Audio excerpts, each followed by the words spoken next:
আচ্ছা তোমরাই বলো তো আমার মতো গিফট আমি এই ফুল দিয়ে কাউকে প্রপোজ করতে পারে তো? আমার নিব্বা নিব্বি কাপড়রা চিপকায়ে চিপকায়ে থাকে। Hello everyone, good morning. I hope তোমরা সকলে সুস্থ আছো এবং ভালো আছো, আর আমিও কিন্তু বেশ ভালো আছি।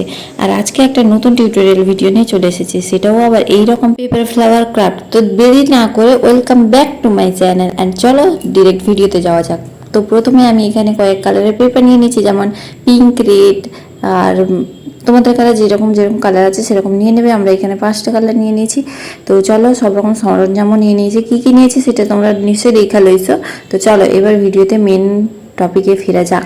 এই যে প্রথমে আমি পেপারগুলোকে 5 cm × 5 cm মেজারমেন্টে কাইটে লইছি। তারপর দেখো পেপারকে এক ধার থেকে 4 ভাবে ফোল্ড করে লিখছি। তারপর সেই ফুলগুলোকে ফের আবার খুলে ফেললাম। আরে তুমি বারবার ফোল্ড কইরা কেন আর কইলো বা কেন? আরে দেখোই না কি হয়, ওই লইগা তো আমি পেপার ফোল্ড করিটি আর খুলিটি। তো চলো দেখো। তো প্রথমে আমি 4 ভাবে ফোল্ড করে নিলাম প্রথম সাইডে, অ্যান্ড দেন উল্টো সাইডেও 4 ভাবে ফোল্ড করে নিলাম। তারপর কোনাকুনিভাবে 4 কোনায় আমি ফোল্ড করে নিচ্ছি। তারপর দেখো 4 সাইডে যে মিডিলে ছোট্ট ভাঁজগুলো পড়ে আছে ছোট ছোট সাইজে, সেই ছোট ছোট সাইজকে কাঁচির সাইজে আমি কাইটাইও নিব। কাইটে লইয়ার পরে তারপর দেখো যে এইটুকু কাইটে লিচ্ছি তার দুভাগে আমি এইভাবে দুদিকে ভাঁজ করে নিচ্ছি, মানে ফোল্ড করে নিচ্ছি, যেটা তোমরা ভিডিওতে অলরেডি দেখতে পাচ্ছ।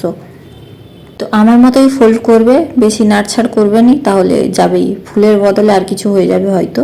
তো চলো বেশি বকবক না করে চলো দেখতে থাকো। এইভাবে 4টে পাপড়িতে আমি এইভাবে ফোল্ড কইরা নিব। তো আমার ফোল্ড কইরা হইয়া গেছে। এরপর যেটা মোস্ট ইম্পর্টেন্ট আর্ট অ্যান্ড ক্রাফটের জন্য সেটা হচ্ছে গাম ছাড়া কি আর হয়? এই তো পুরো সেরকম, শ্বাস ছাড়া মানুষ যেমন বাঁচে না, তেমনি ক্রাফট বানাতে হইলে গাম ছাড়া হইবে না। তো তাই সেই কারণে আমি ফেভিকল লইয়া লইছি। এরপর দেখো একটা সাইডে আমি কিন্তু ওই ভাঁজ ফোল্ড যেটা কইরেছিলাম সেই ফোল্ডে কিন্তু গাম লাগাই দেবো, আর অপর ফোল্ডটাকে আমি তার সাথে লইয়া চিপকে দিব, ঠিক যেমন নিব্বা নিব্বি কাপড়লা চিপকায়ে চিপকায়ে থাকে সেই রকমই। আর আমার ভিডিও করার সময় এই গামটা এতই দুষ্টুমি করছিল যে আমার গামটা ঠিক মতো আটকাইছিল না। তো সেই কারণে আমাকে কিছুক্ষণ ধরে ধরে রাইখা করতে হচ্ছিল। সেখানে প্রায় 10 সেকেন্ড মতো এক একটা চিপকানোতে টাইম লেগে যাচ্ছিল। তো যাই হোক, কিছু করার নাই, চিপকাইয়া তো লইতে হবে, তোমাদের তো টিউটোরিয়াল ভিডিওটা দেখতেই হবে না। তো চলো এবার চিপকাইয়া লইয়া হয়ে গেছে আমার। তো এইসেই একটা চুটকি মেরে আমি 4টে ফ্লাওয়ার রেডি করে ফেললাম, যেমনটা তোমরা হয়তো পারবে না। এটা আমি করিনি, এটা এডিটেড ট্রিক্স।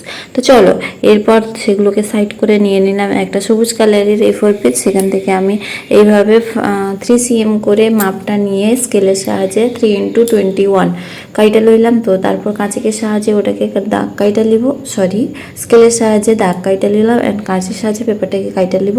তো এরপর এটাকে ভাঁজ করে লিব মিডিল বরাবর, কাইটাকে ওটাকে দুভাগ করে লিব, যেমনটা এই যে মিডিল বরাবর আমি কাইটা লিখছি। এরপর 2টা হয়ে গেল। তো এখান থেকে 2টা ডান্ডা বেরোবে। আরে আমি কিউবটা না, এই জন্য আমি কাইটা যতটা হয় ততটা করার চেষ্টা করি। তো দেখো আমি এখানে কেটে নেওয়ার পরে এটাকে এইভাবে রোল করে পাকিয়ে গেলাম, ঠিক পুরো এগরোলের মতো কি, তাই তো? তো এগরোলটা একটু মোটা হয়, এটা যদিও বা একটু ছোটো হয়েছে, তো কিছুই ব্যাপার না। তো চলো এরপর দেখো বাকি যে অংশটুকু রয়ে গেছিলো সেটাকে আমি গামের সাহায্যে আটকে রইলাম।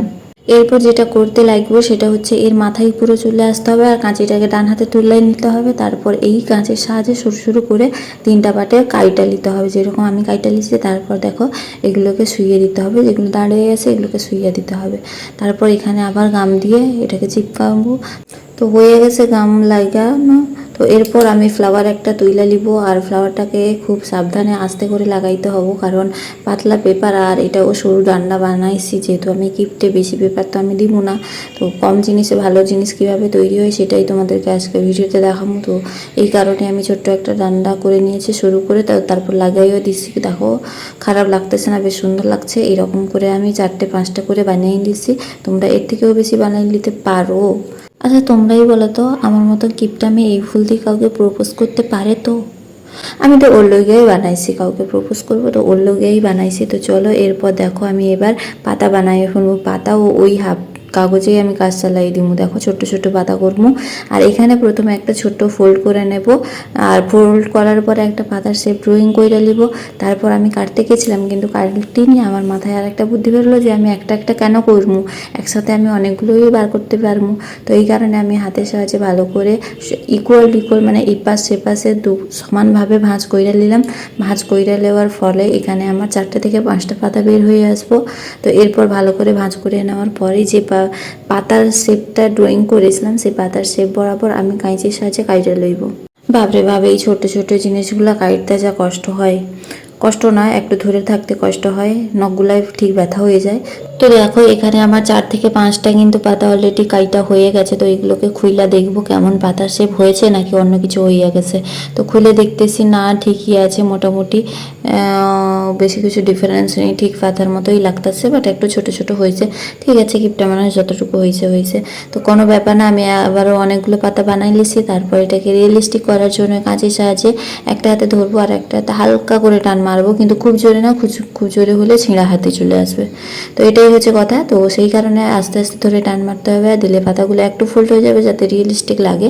এরপর দেখো আমি গামের সাহায্যে আটকায় লইব, কিন্তু এখানে আমি গাম ডিরেক্ট লাগাতে পারছিলাম না, আমার খুব অসুবিধা হয় সেইটা করতে। তো আমি সেই কারণে একটু আঙ্গুলে লইয়া নিলাম গামটাকে। গামটি বেরাচ্ছিস না কেন রে? তুই আমাকে তো চেপে চেপে আমার পেটের ভিতরে নাড়িগুলো সব বাইরে করে লইছিস, তো আমি আর কি করবো বল? তোমরা দেখতে আসছো তো গামটাও আজকাল আমার সাথে চিটিংবাজি করতেছে। তো যাই হোক, কোনো ব্যাপার না, আমি হাতে যেটুকু বার করে লিছি ওইটুকু দিয়েই আমার কাফি। তো চলো এবার আমি আঠার সাহায্যে পাতাগুলোকে আস্তে আস্তে করে সবগুলাতে লাগাইয়া লইমু। তো আমি এইভাবে তোমাদের একটা একটা দেখাতে গেলে ভিডিওটা অনেক লম্বা হইয়া যাইবে। তো সেই কারণে আমি এখন স্পিডটা বাড়াইয়া দিচ্ছি। তো একটু দেখে নাও, অ্যাডজাস্ট করে নাও পুরো, দেখো তারপর কি করি আমি।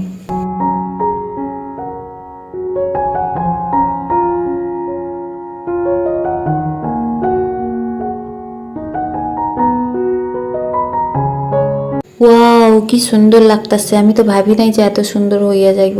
তো দেখো কি সুন্দর হইয়া গেছে। আমি 5টা বানাই লিয়েছি, আর তারপর আগের দিন বানাইয়া রাখিছিলাম ফ্লাওয়ার পট। তো সেই পটের মধ্যে রাইখা দেখবো কেমন লাগে। তো ফ্লাওয়ার পটের মধ্যে রাখার জন্য আমি প্রথমে কিছু কাগজের টুকরো লইয়া লিছি, তারপর ফ্লাওয়ার পটের ভেতরে তার পেটের ভেতরে কুইটা কুইটা ভইরা দিলাম। এরপর ফ্লাওয়ারগুলোকে টুকটুক করে একটা একটা করে লাগাইয়া লইব। হইয়া গেছে, চলো রেডি।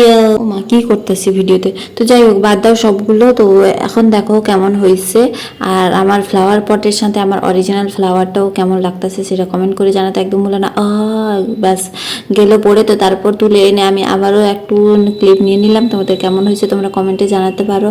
আর ভিডিও ভালো লাগলে, হেল্পফুল হলে থাকলে লাইক করো, শেয়ার করো, অ্যান্ড চ্যানেলটাকে সাবস্ক্রাইব করতে একদম ভুলো না। পাশে থাকা বেল আইকনটাকে প্রেস করে দিও, অল নোটিফিকেশন অন করে দিও।